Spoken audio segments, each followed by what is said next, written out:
Lisons Zacharie chapitre 2.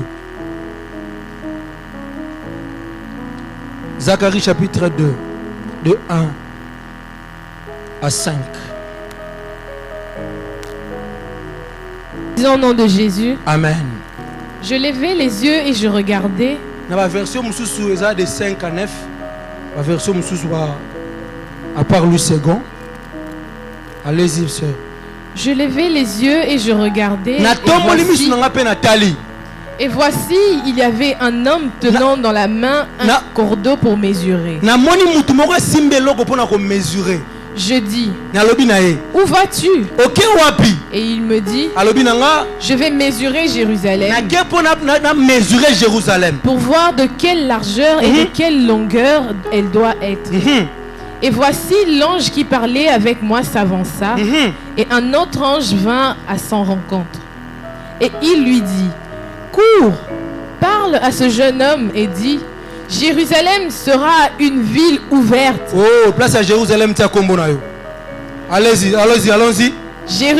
Jérusalem sera une ville ouverte. Place à Jérusalem, tiens combo na yo. Olive sera une ville ouverte. Némia sera une ville ouverte. Némia sera une personne ouverte. C'est facile, non? Tiens combo na yo. Ok? Olive sera une ville ouverte à cause de la multitude d'hommes et de bêtes qui seront au milieu d'elle.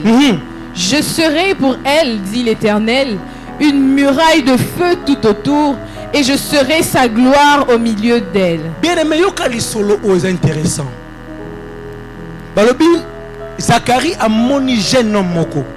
Azoya rapidement simi cordeau de mesure. Alinga mesurer Jérusalem. A tout nier, ozo kena loko wapi. Habine nazo kende pour na mesurer Jérusalem. Na pesa e largeur pe longueur moko. Nasa mutu moko na tongwale lo mutu azo kima mbangu pona ya ko limiter vie na yo. Tika ete ange nzamba rencontrer na kombo na Yesu. Olobi na nga amen a bien te. Na bi mutu azo kima mbangu pona limiter ministère na yo nzamba arrêter au nom de Jésus. Mais la Bible un jeune homme a timbi cordeau de mesure. A ko mesurer Jérusalem. Sikoyo Zacharie solana ange.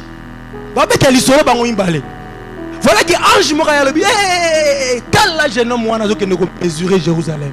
Yo kuima mbangu yebisa ya information oyo que Jérusalem ozomona sera une ville ouverte.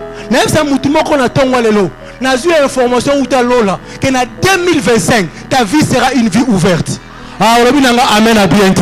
Na bien na zu information uta lola que 2025 oh ta vie sera une vie ouverte. Na mutu ko kanga ko zalate parce que nzamba ko sala makambo ko zala au-delà. Alléluia.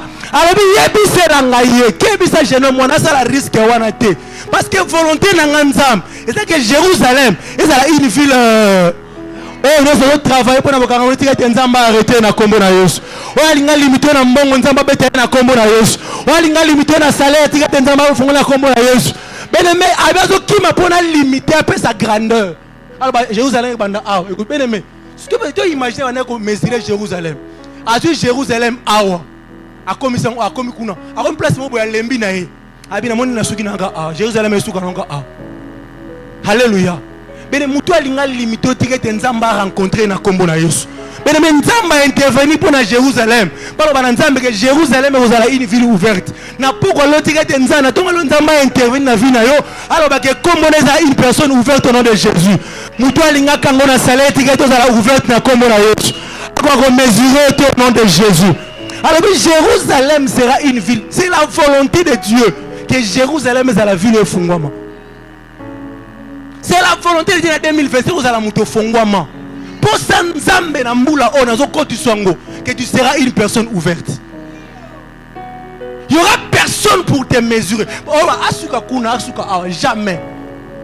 Bien-aimé, rebi ce de kere ba doge que tu na cadastre. Pour la mesure, la mesure de repère. Le pont que banda awa et go suka ba na mur moko a miro to ba ni miro ti suka miro le pont c'est ceux qui 20 mètres ceux qui 12 mètres. Ba ça la mesurage par rapport à ba borne par rapport à ba mur to ba côté. So nzamba zo ba na Israël bina yebisa mutu wana ameka ko sala makaba nga sala wana te pour Jérusalem ko sala une ville ouverte. Abi ngai nzambe verset 5 alobini verset 5 cher alobini Je serai pour elle, dit l'Éternel, une muraille de feu tout autour, et je serai sa gloire au milieu d'elle. C'est-à-dire quoi? Moutoua linga meise Jérusalem, parce que muraille à l'époque d'Israël, muraille par exemple à Jéricho, ça a 25 mètres, épaisseur nango. Ça a mnene makas. Quand on parle de muraille, c'est que ça a épaisseur à mnene. Babylone a une muraille peut-être à 27 mètres, on dit l'histoire. Mais Albina Bango, yebisaye, ngana koza la muraille de feu. La muraille est un rapport à délimitation, puis un rapport à nini, et un rapport à forteresse, puis défense. Abiyé bisa bango na matière on a protéger les Israël. Et ça matière à briqueté. Et la matière il y a cimenté, mais la matière à feu. Abiyé serait comme une muraille de Nzamba comme en 2025 aux ala tout autour de toi une muraille de feu. Nzamba za la muraille de feu pour nayo. Aux ala kaka offensif, aux ala défensif au nom de Abiyé serait une muraille de feu. À ceux qui ont été. Alors bi muraille ça rapport à c'est-à-dire Moutoua linga mesurer Jérusalem. Aye ba kenga nzambe na ozanan. Dans la muraille. Akobanda ko mesurer pas na nzambe, asuki pas nani? Ah, vous comprenez ti. Awandi ko za muraille, awandi ko pas nani? Asuki pas nani? C'est-à-dire ngo ba nini? Moutoua ko linga mesurer na ne o. Faut mesurer nzambe. Le quoi ko mesurer nzambe te. Iba osani. Na esa mutu moko mutu a mesurer par rapport à salaire na yako kama na kombo na Yesu. Alors mesurer abino nega zo salaire à $500. Fini souka na nini? Mesure na combien? Mais habite que mesure na sous mesure na yo te ko mesure na. Tika te nzamba za la mesure na yo. Ba mesurer de nzambe vers nzambe. Ba mesurer musawo de nzambe vers nzambe. Oh mutu salaire za la mesure tika te le nzamba za la mesure na kombo na Yesu Masia. Jérusalem sera une ville ouverte. Parce que mesurage des nzambe. Bakamo na boko nozo o tikala ko zoate na kombo na Yesu. Pour mesure ne kozala nzambe. Bakamo ko mesure tikala ko koma de nini ya ko zo malupango na salaire à mukebe. Parce que mesure ne zanani. Ndaku wana ko fanda ngote parce que azwaka monga mukie. Mais nzamba za la mesure na kombo na Yesu. Je déclare ce matin que ta vie sera une vie ouverte. Ce sera de Dieu vers Dieu. Dans le but de Dieu vers Moutoua mesurer nzambe ta ko mesurer. Asala kanina ngopoza na mutuka boy parce que vie na weza nzambe kotika te mutu mesurer ngo. Alléluia. Alors Jérusalem sera une ville ouverte.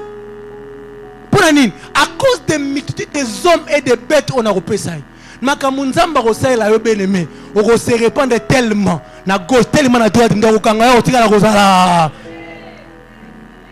Et toi nous na mato ina mu ndako kozala na marchandise à $300,000. Eziki na bina mboko bazana mboko bazani basali yo ipono na boutique no ya moi $50 wa bana $300,000 tazo le la terre tambusa biso na mutuka tete biso na ndako bien aimé.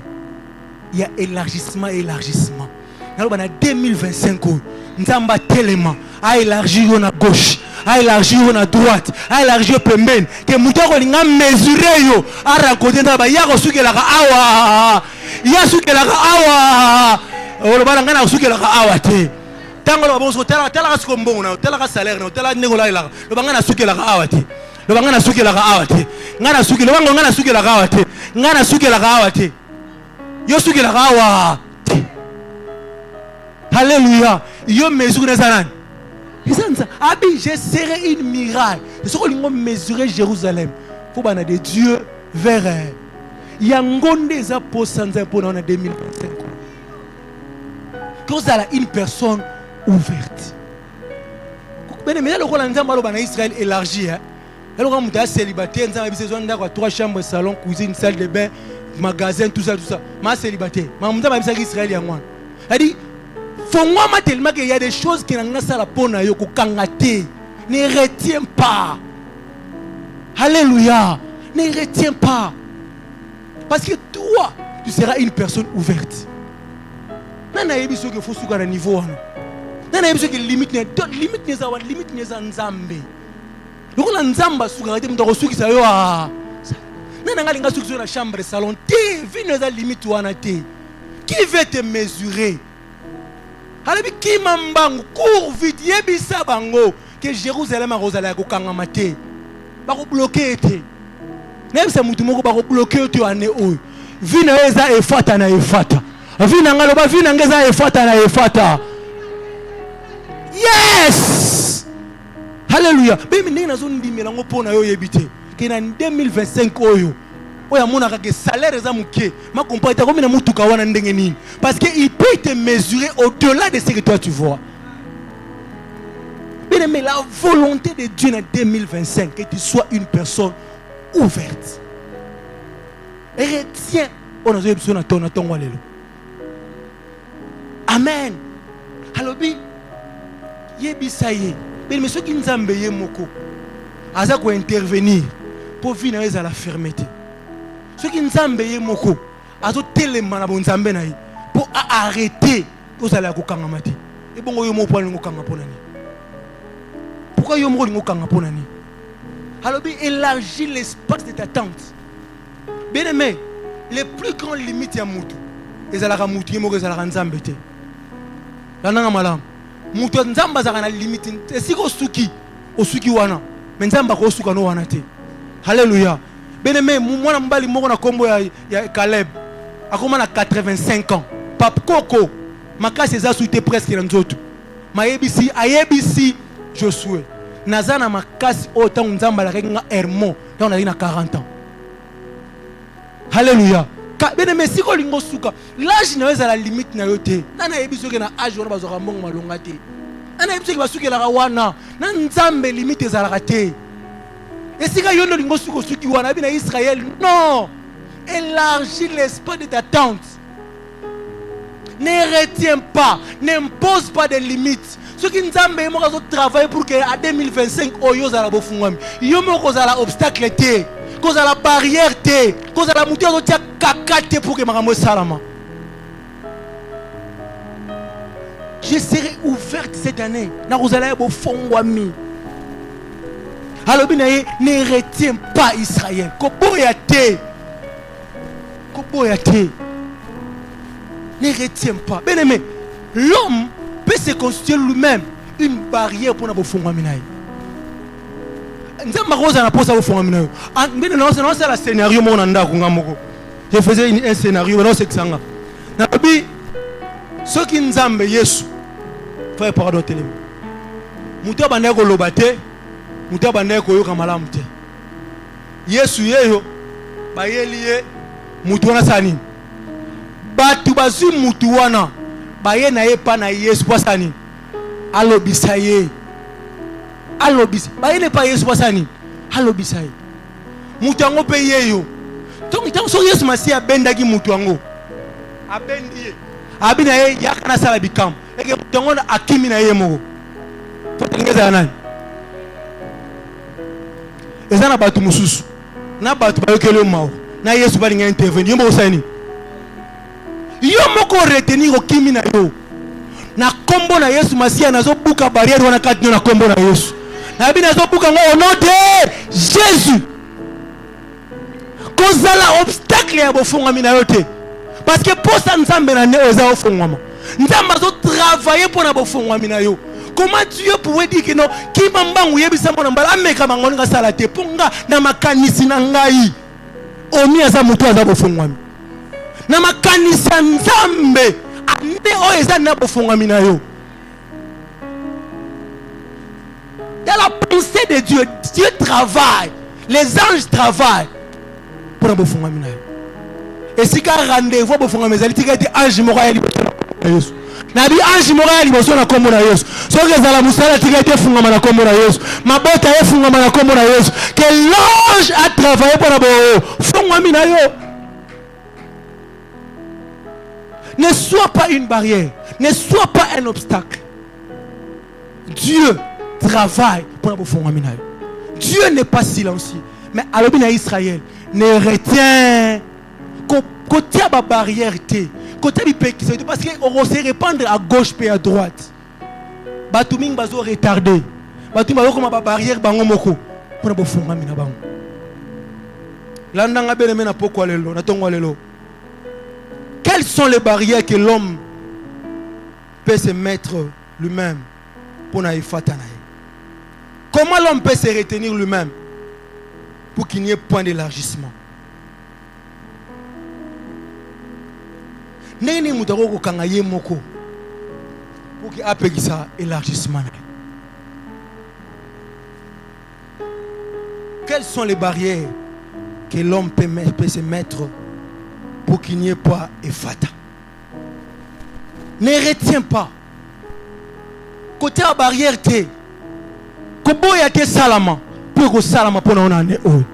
Quand ça l'obstacle était, parce que cette année ça se fera. Alors Jérusalem sera une ville ouverte. Personne ne peut mesurer Jérusalem. Bien-aimé, et l'autre liboso, et ça là que Moutoua se retenir. Moutoua à la barrière il y a Efatanaï. La première des choses, bien-aimé, c'est la peur.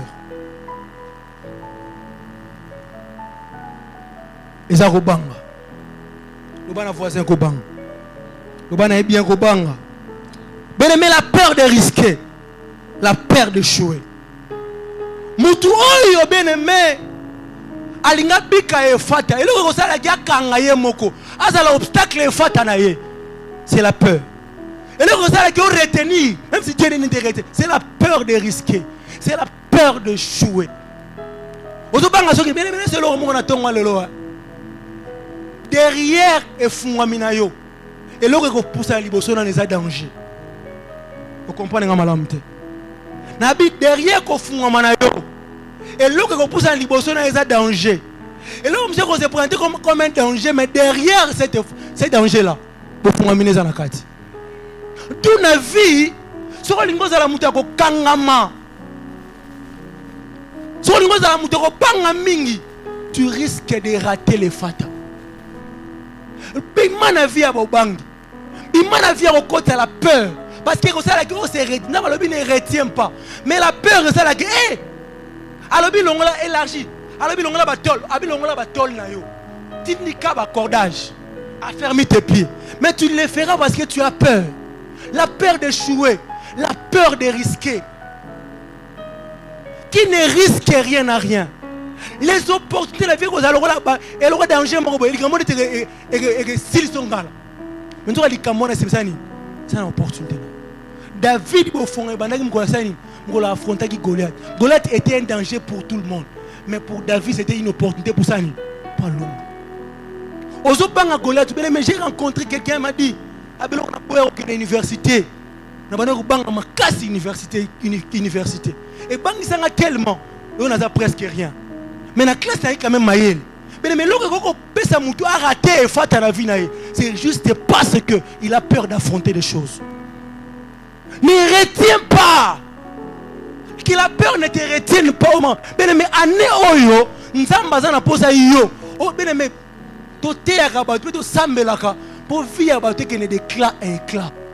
Et que ne progressivement la combattre. Et quand vous avez malamu des années qui t'a vu à la kalolenge moko non. Et que ça souci pour na basali, pour na pasteur ceux qui vivent na mbula les alaka ndenge moko. Ceux qui chaque jour moko apesa bon transport. Chaque ben matin maman moko soit apesa mwana titi mko ça sarani. Alors baka lukali panayo. Alléluia. Parce que vie à mudeza na poto mona ke ofongwa mio. Soko za mutezo banga mingi na vie, oko risquer au rater et fatana. Que le Seigneur détruise la sémence de la peur ce matin au nom de Jésus. La peur est comme élément ma classe pour la montagne de Moussikati. Tengela biso Matthieu chapitre 25. Matthieu 25. Ni nango bangisaka yo. Likamone ko simba dina sa mutumo ko simba nango. Pourquoi tu as peur de recommencer? Pourquoi tu as peur qu'on je vais encore échouer? Non, cette fois-ci, avec le Dieu de mon Père, tu réussiras. Dans le bien de tu réussiras. Je ne sais pas, mais je dis avec quelqu'un, avec mon cœur, tu réussiras cette année. Allez-y.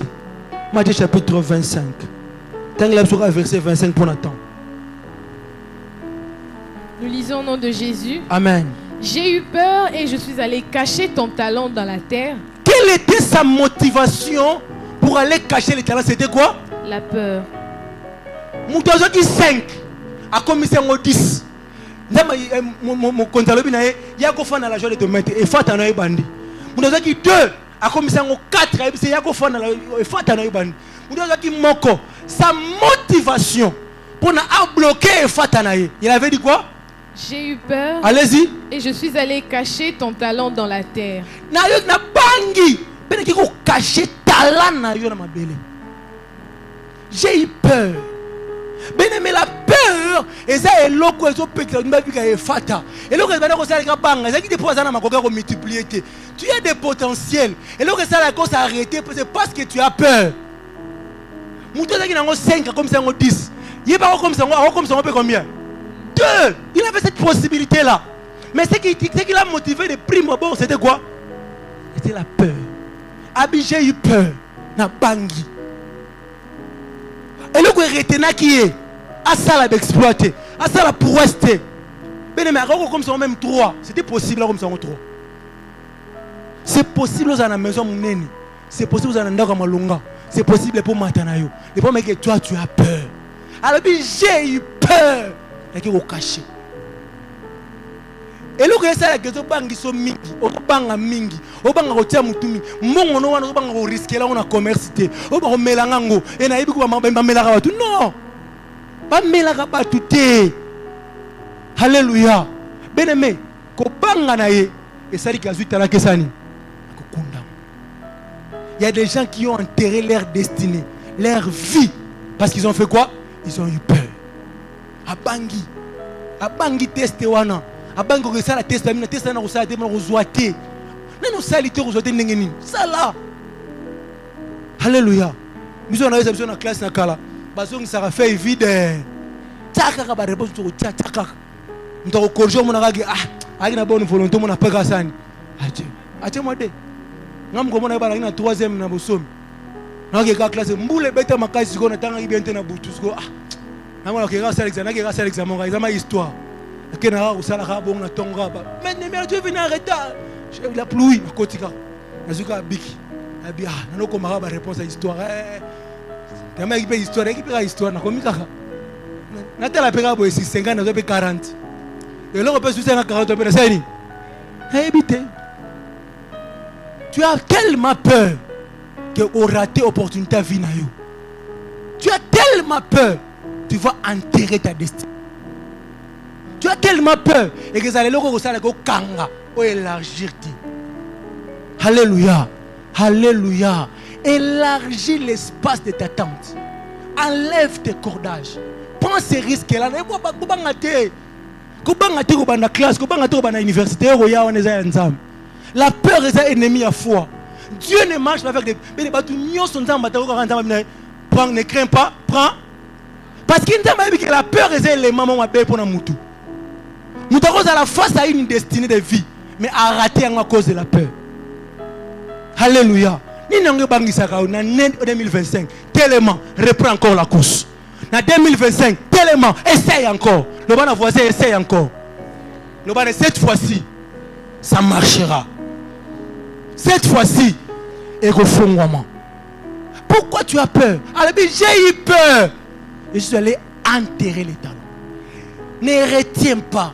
Kangate ko bangate fongwama makambu na vie ko yana forme danger net nazo tinda net nazo eneme yawa nisu ba kenda ba poto me ba poto ba kenda tia ko maka poto ba melai ka ya tika kate si oza ko mena poto na pan poto pa sani akomi yana frère na biso mo papa ko yeba frère ye inkyo aina osambela na biso akenda e poto bene ba refula lo za wapi hana poto akenda zonga kenda so alazani hana poto yondo lembaka obanga ka fois la peur d'échouer, la peur de recommencer. Recommence cette fois-ci mais avec le pouvoir de Dieu de l'Efata et ça va s'ouvrir. Alléluia. C'est un temps la biso Matthieu chapitre 14 verset 29 à 30.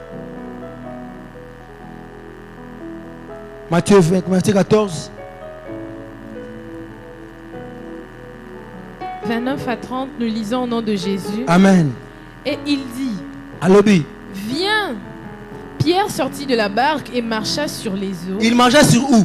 Sur les eaux. Il marcha sur où? Sur les eaux. Nano teli kolona maite. Ndenge nyokoye baki batambula na maite. Na tu nyoke question na tongo lelo. Tu na première question. Nano teli kolona maite. Nene biki batambula na maite. Nano meka faire wa, nene biki resisati. Les expériences des autres ne sont pas ton expérience. Les bien-aimés, yozayo. Et l'autre, yozayo. Le bas voisin na zanga. Neni yoko zo sheka muningo la tiang pano boendeni. Ce qui est simba qui te yosani. Simba. Tu n'as pas encore bien aimé année oyo eza année pe à risque. C'est pas qu'on a nini. C'est qu'on a mai. Même si osani. Autant bolone qu'on a mai. Alléluia. Allez-y frère. Et il dit, Hein? viens. Pierre sortit de la barque et marcha sur les eaux pour aller vers Jésus. Mais voyant que le vent était fort, il eut peur. Il dit quoi? Peur. Il dit quoi? Peur. Et l'autre, c'est Pierre a tamboula l'école. Pierre a tamboula l'école à Maïpena. A tamboula pena. Pas. Il a dit, c'est quoi? Marcher veut dire quoi? Marcher veut dire quoi? Faire des pas vers l'avant, n'est-ce pas? A tamboula, puis une pierre marchait sur nous. Mais tellement qu'il y eut peur. Il commençait à faire quoi? Il commençait à enfoncer. Et l'autre, Simba qui a dit courage et confiance. Tant qu'on a dit, quand il eut peur, il commençait à. La peur était l'ennemi pour toi ne fat en 2025. Banni la peur. Longola ko banga na vie na yo. Ko banga ze loko eko sala ko eko empêcher que ne musika. Alléluia. Soko zo banga na vie o bene me era misala misala soko banga na vie ko simba te. Ba ela pena mutu mo pena no viola mwana 11 ans. Abido type wana violer mwana 11 ans. So nga avocat na ye. Ah.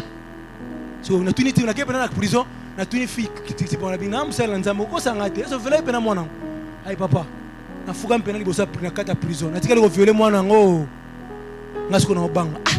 Juge pena ni maman na viola 11 ans pena ko ni ma ko libérer pena ka boye vraiment. Mwana 11 ans.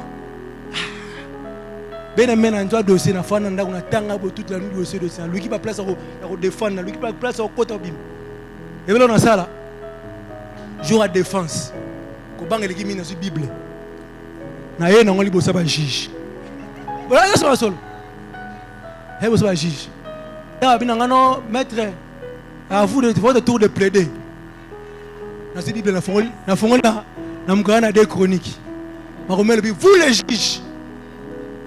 Vous devez donner des sanctions avec na tanga vous allez correct pour ça la tangi version na kangi na jusqu'au code pénal na fongoli ta la silisi il y aura jugement bi petit tu abiso tant ba ke na chambre délibérée ben ba quitter petit wana nit ba jé aza acquitté toki na bangaki moi mbonga ngana zwango la peur est un ennemi. Dans la vie, pas avoir peur. Tu réussiras. Le fataye pour toi cette année. Longola kobanga na kombo na Yesu. Nabi longola kobanga na kombo na. Longola kobanga. Les portes ne s'ouvrent pas pour ceux qui ont peur. Papa le barazo qui porte vous avez fumé. Des picola ngota ko picola. Et on s'en dit. Pourquoi tu as peur? Alléluia. Et l'eau qu'on a bundi sarabe ne meza kobanga. Le kobanga c'est un ennemi pour vivre loin. Mutanga kene musika na vie aboya kobanga. Zamba le Bible na Bible 365 folobani. Ne crains pas. Ça dit nzamba yabeki mukolonyo se ya mukola kobanga ete na osimba na ngate. Eko se sala ngote etika na oka. Mais muto abanga kata ozaka te risquer. Muto abanga kata za na peur ko échouer na ko échouer eko simba te. Alléluia. Et au Simbate, et au ressuscité, tirer, mais souka la porte finira par ouvrir. Pas avoir peur. La peur. Et au salaire au kanga. Il dit, ne retiens pas. Ceux qui ont peur, et à battre bakangaka. À battre au Simbate. Même si on peut au fond de bang. Ah, na moi, modérateur à 5 mois 10 000, c'est combien? Ah, eh, bon 10 000, on a payé, on peut pas bon, on se rende. Kobanga, on a pas payé 10 000. Pas moi, je sais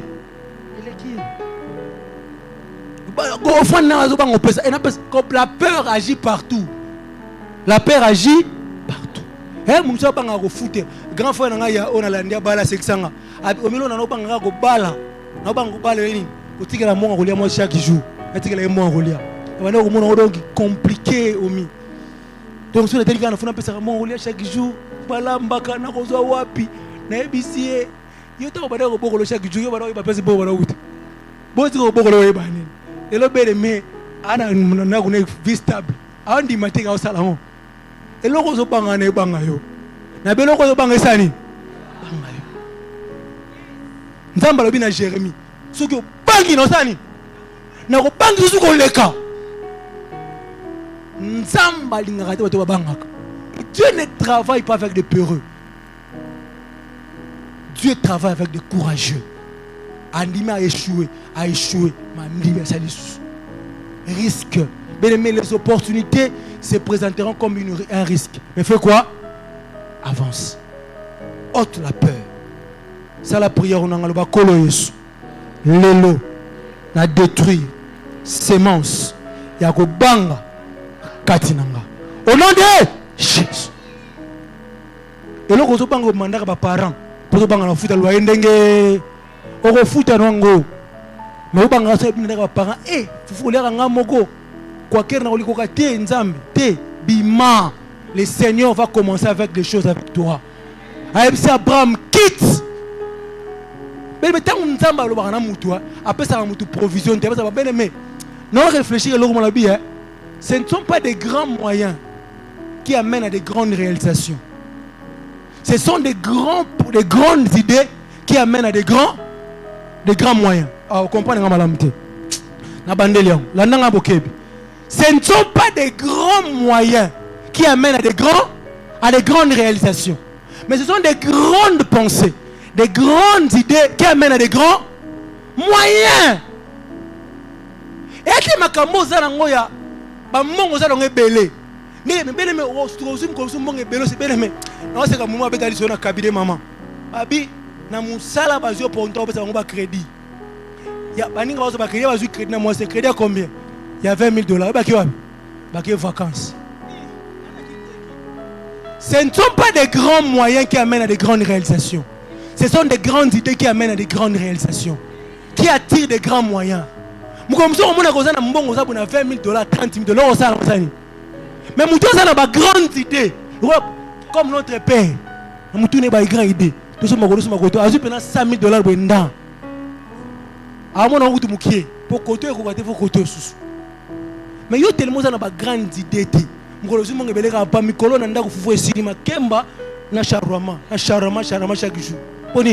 Tu n'as pas de grandes idées. Moi, il y a tiré des grands moyens. Même si tu as des grands moyens, alléluia. Tu peux risquer, mais il faut avoir des pensées à remotiver loin. Première des choses, bien aimé, la peur.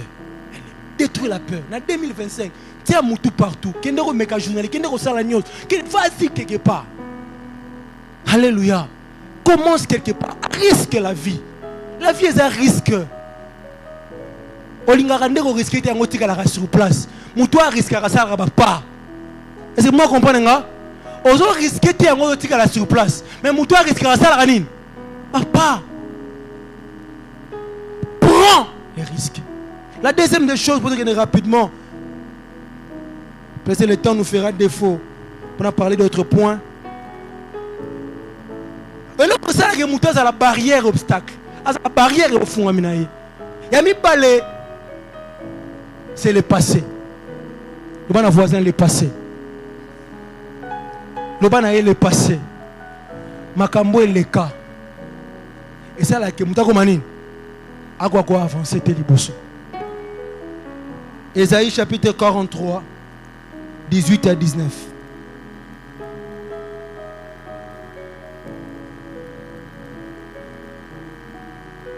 Nous lisons au nom de Jésus. Amen. Ne pensez plus aux événements passés et ne considérez plus ce qui est ancien. Voici, je vais faire une chose nouvelle sur le point d'arriver. Ne la connaîtrez-vous pas? Je mettrai un chemin dans le désert et des fleuves dans la solitude. Bien aimé, ne pensez plus aux événements passés. Ne considérez plus ce qui est ancien. Car je vais faire une chose, bien aimé, et faites des alibosos dans les années simate. Mais dans le passé, dans les simalibosos dans les années fata. Devant toi, c'est le fata. Devant toi, c'est l'ouverture. Dans le passé, dans les Abi, ne pensez plus, ne considérez plus quand je vais faire une chose nouvelle qui est sur le point. Bien aimé, imaginez que les choses nouvelles arrivent comme ça. Toi, tu es comme ça. Est-ce que tu vas voir comme ça? Non! Les choses sont comme ça, toi tu fais comme ça. Tu ne feras. Abi, voici, je vais faire une chose. Tala!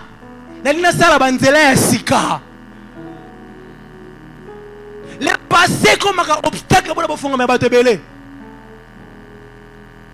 Nana ebisio pour la place one ne finit par rapport à place one. Nana ebisio le rôle mal, il ta pauvre, peut finir à la pauvre. Non! Qui te dit ça? Le passé comme une barrière, un obstacle pour monter dans la musique. Abi, ne pensez plus au événement passé, ne considérez plus ce qui est ancien. Quand je vais faire une chose nouvelle qui est sur le point d'arriver, les fata arrivent. Nabi, les fata arrivent. Nabi, les fata arrivent. Nabi, les fata. Le passé n'a aucune importance. Ce qui est passé est passé. Non, avance. Avance. Les bonnes choses sont des mais les passés comme une barre. Moutou a fait dans les dans le présent comme ça. Bien aimé, les passés, les années. Ils ont retenu pas beaucoup de fataté. Bien aimé, ceux qui ont peur, la peur agit dans l'action. Mais le passé agit dans le mental. La peur est ça qui va essayer. Mais le passé qui est joué, quand tu n'as pas que l'habitude, moko. On a besoin de 5, non, mais Nzamba tala ba CVT pas que na ba musika. Alléluia. Nzamba tala ba CV. Les passés bloqués ba te bele pasani. Ba bika e fatate. Abi, ne pensez plus aux événements, ne considérez plus ce qui est ancien. Je vais faire une chose nouvelle qui est sur le point d'arriver. Quand tu restes dans le passé, pas nabiso, libote nabiso, nvalie nabiso, oh les hôtels et les écoles, même à Kambosani, et quoi avancer t'es. Abi Israël, ne pensez plus aux événements passés, ne considérez plus ce qui est ancien. Je vais faire une chose nouvelle qui est sur le point d'arriver. Bien aimé, et là que ça là, il traite là où mais la 40 ans est passé. Il n'a pas voulu affronter l'avenir. Bien aimé, il y a des passés qu'on ne retourne plus à tes âmes meilleurs. Avance dans les futurs. Alléluia. Bien aimé, dans nombre 13, nombre 14, nous avons une initiative. Non, et comme il y a beaucoup de terre promise. Bien aimé, nous sommes là, Abraham a salé 3 jours. De Canati, Égypte, Abraham a salé 3 jours. Israël a salé 40 ans. À cause il y a passé. Israël a dit non. Bon, on va espionner. 12 va espionner. Batali mboka mboka pays coulé mboka mokito mboka moko très bien abi bamuma to sala bamuma yango to na nzamba sani akosakati mais la peur a joué et pas la banque de la banque ils ont dans la banque vont nous piétiner. Ils ont eu peur des fils d'Anak.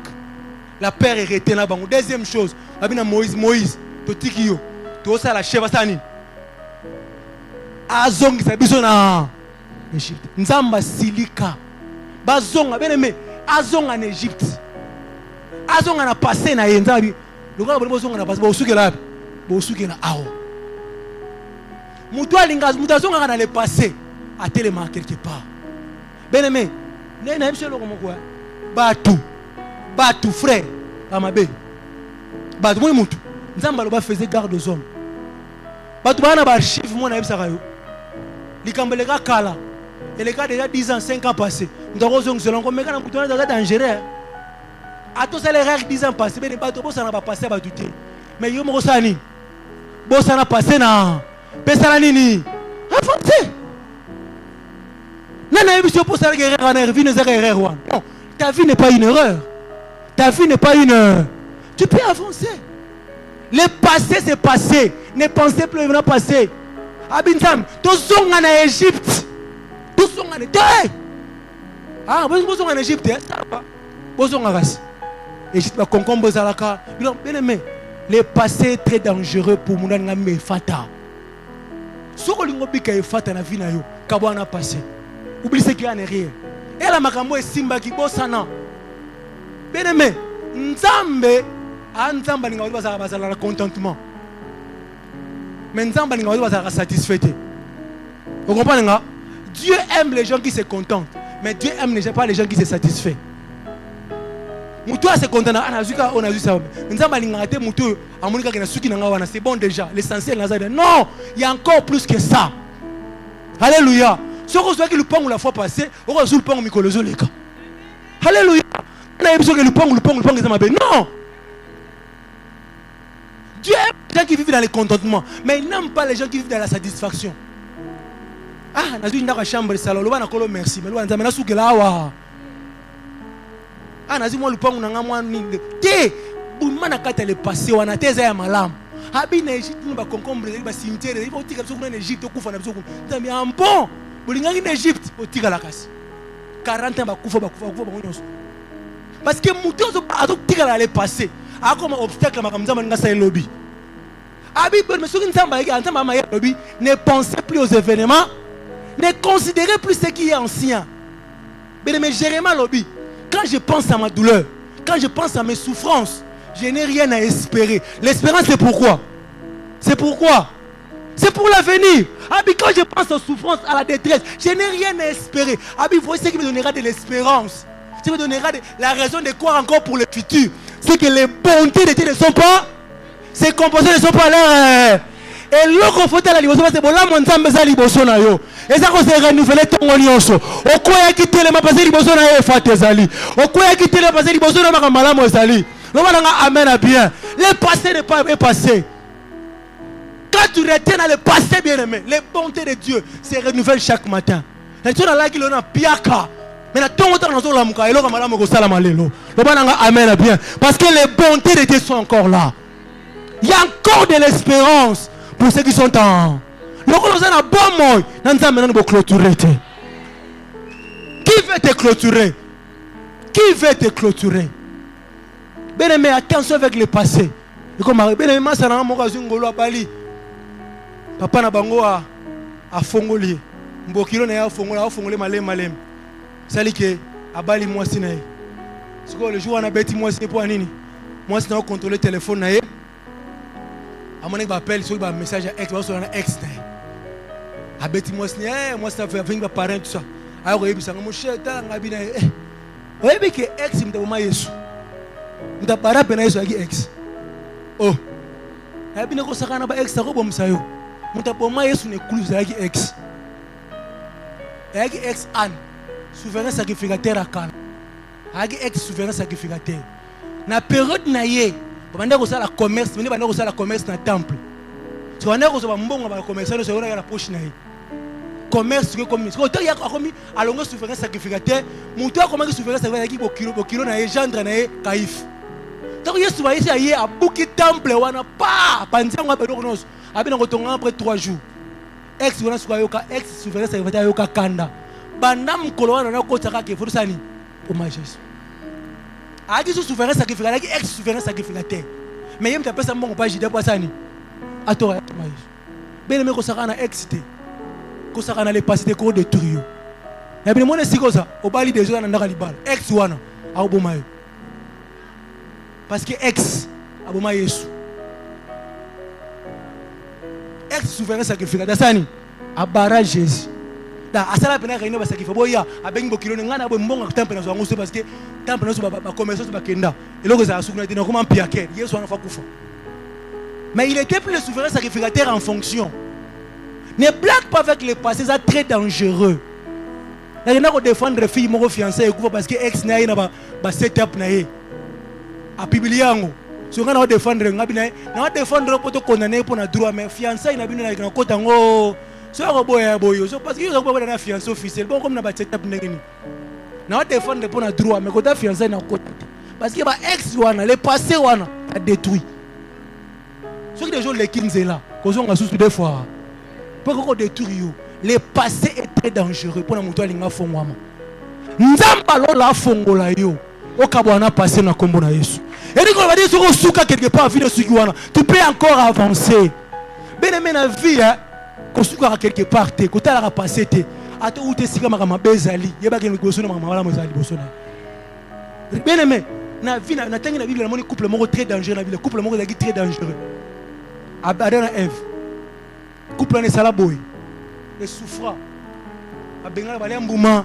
bengani bango baboti mwana bango Caïn na Abel, Caïn abomi Abel, donc couple mo so ki biso ya sito kabana déjà kala po couple ngo avenir ezate na couple wana, avenir ezate balembuma ngola bengani bango bazo aboti Caïn na Abel. La Bible le dit dans ngai Adam connut sa femme et il a fanté encore un fils. So vous allez yo to sukel na biso aw. So ki yo to sukel na biso ka aw, mo ma mbeke na liboto ka bana biso ka. Mais Bible le dit Adam connut ça, il donna un fils comme nan comme Seth. Basuka te ba pesa susu mwana msu kombo. Comme mwana na so komani asala makamini na muki. Basuka te le passé ko suki so mais yo ko lingate ba sa nini suki sa yo. Attends mon homme 50 ans. Mais problème mais avance avec le Seigneur. Avance avec le Seigneur. Mais ne retiens pas. Que le passé ne te retienne pas. Passé retenir yoté. Bien aimé, il y a choqué le mot pardon de surtout clôturer. Genèse chapitre 4. Genèse 4 verset 16. Verset 16 à 17.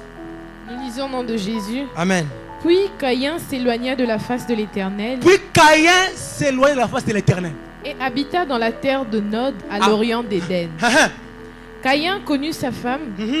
Elle conçut et enfanta Enoch. Il bâtit ensuite une ville et il donna à cette ville le nom de son fils Enoch. Enoch engendra Irad, Irad engendra Méhujaël, Méhujaël engendra Methukaël, et Methukaël engendra les mecs. Je continue. Bien aimé, l'Éternel, Caïn a quel musica face à l'Éternel. Kola maudirier, kola lokier. Abina yo Caïn n'osa boy, okoma errant, mitelengano mutako simba yo. Abibi Caïn s'éloigne de la face de l'Éternel. Marobé le verset 16. Caïn fait quoi? Caïn, verset 17 de l'Obini. Caïn connut sa femme, elle conçut un enfant. Il bâtit quoi? Une ville. Et il donna à cette ville le nom de. Bien aimé, Moutou va maudire. Babé Rosala errant.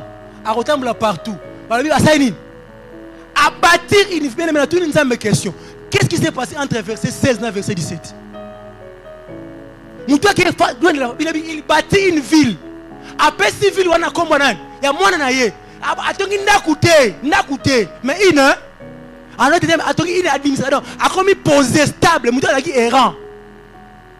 Balaki le mabé déjà, mais atongi ville, a botte moi na, atongi be famille, a sali be ville stable. Bien aimé, Dieu ne consulte pas ton passé pour déterminer ton avenir. Le but n'a pas bien. Nabi Dieu ne regarde pas ton passé pour déterminer ton âme. Nzamba la lobby pas la lobby mais où est le lobby lobby où est lobby za nzambe.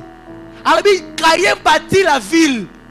Mutala qui maudit errant. Musika nzambe mais lobby atongi ville. Atongi ndakoute mais ville. Puis aboti mwana pesi comme atongi ville. Mutu fala za la errant. Même ça mutu moko. Nzamba otala lobby na otepa to atala lobby na venir. Lobby okotonga lobby okofongwama. Ne regarde pas ce qui est passé. Ceux qui l'ont maudit, le coulou se sali pour le venir, on est à la meilleure. Alléluia. Les passés qu'on a bloqués, les passés qu'on a l'obstacle, marqué à ce qu'il a malédiction, mais il a bâti. Il n'a pas regardé le passé pour la comme ça venir ne mounen. Ce que tu as dit, non, à Caïn, na vie naïe toute sa vie. À Botabana, on va faire un instrument de musique. On te met à réunion sur l'instrument. Ça va na Caïn. Mais le métal, le métal, le métal, ne blague pas avec l'avenir. Moi, on est compliqué. L'avenir est la bizarre. Alléluia.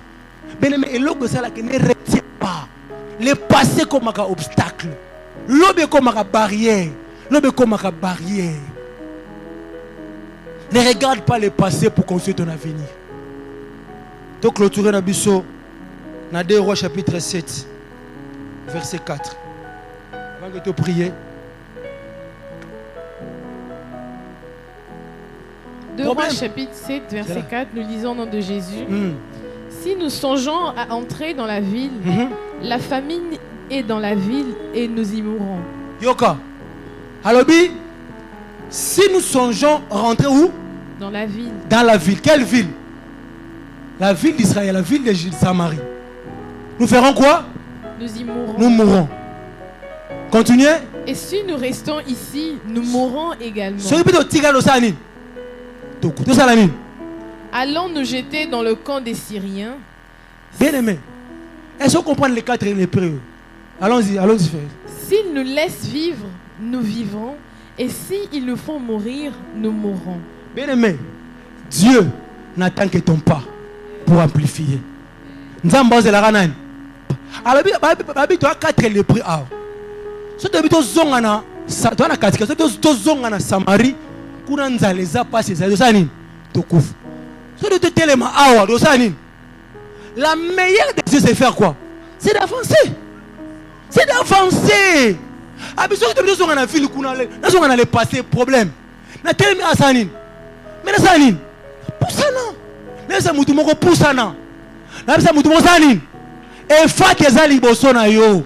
Na bi e fat ezali boso na. Eza dans le passé parce que na Samarie kuna nzaleza pas ezali. Ah bébé tang ba bito boaka bébé Dieu a amplifié leur pas.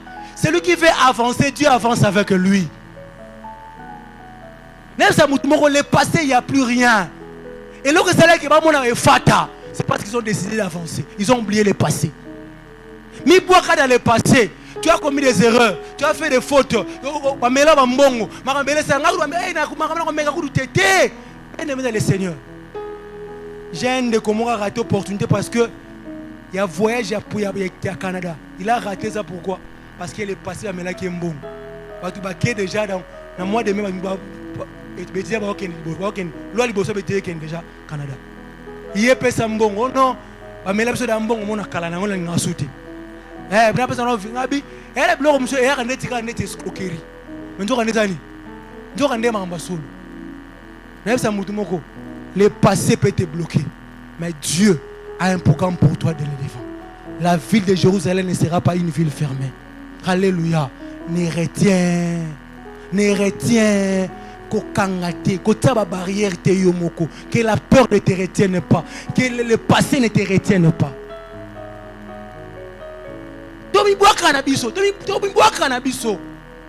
On a notre solution. La vie est devant toi. La vie est devant toi.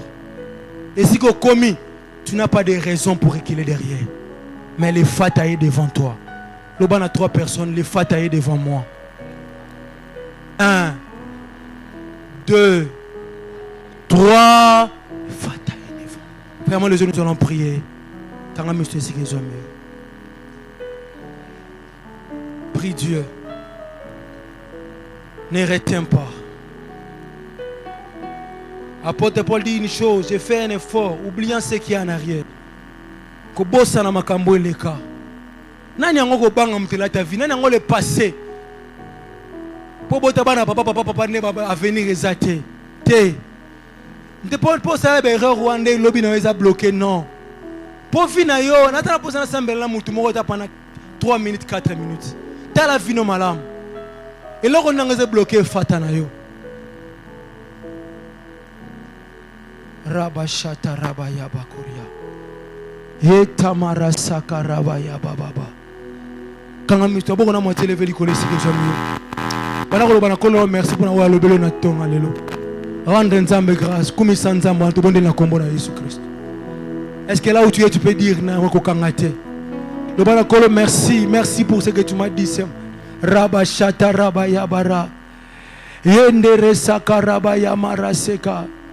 Rote mara shakaraba ya bakoria be rabaya bakaria baba baba se comme il condamné pour la vie parce que l'obé est meilleur comme il condamné pour la développer au raba pour la lobby parce que demain est encore merveilleux et fata ezali boso na yo alors Jérusalem ne sera pas une ville fermée. Jérusalem ne sera une ville ouverte. Rabaya barachete bakoria. Ye mosotere baya bakorobosha rabaya mosotorobo shekebe koria ye marasaka rabaya bakoroboshe rande kotorobo shendere kaya baba baba ye katoro shekere baya bakor Sandaraba ya makorobosa. Rataboro sheterema ya bakorobosa kare. Randoko sakaraba ya bakorobosa. Au nom de Jésus. Loba na simana nga prière. Loba kolo Yesu. Moto nyonso azokima mbangu po ya ko limiter vinanga financièrement, matériellement, lelo envoyé. Prie avec moi. Loba kolo Yesu. Moto nyonso oyo azokima mbangu azana mesurage moko alinga limiter vinanga envoyé. Bana ko bundisa muneso lobila barashe kere bokolia. Sambero bana nzambe mutu yoza telemi abundisa vinanga nzambe alimiter nga na mbongo, alimiter nga na musala, alimiter nga na matériel, alimiter nga robo shataraba baba yendere sokoro baba. Est-ce que sambelo monanga lobana nzambe na kombo na Yesu nani yango atelemi alinga limite abara shakarabaro lobana kombo nani yango atelemi alinga limite nga bana ko libérer moto bana ko lobana nzambe oh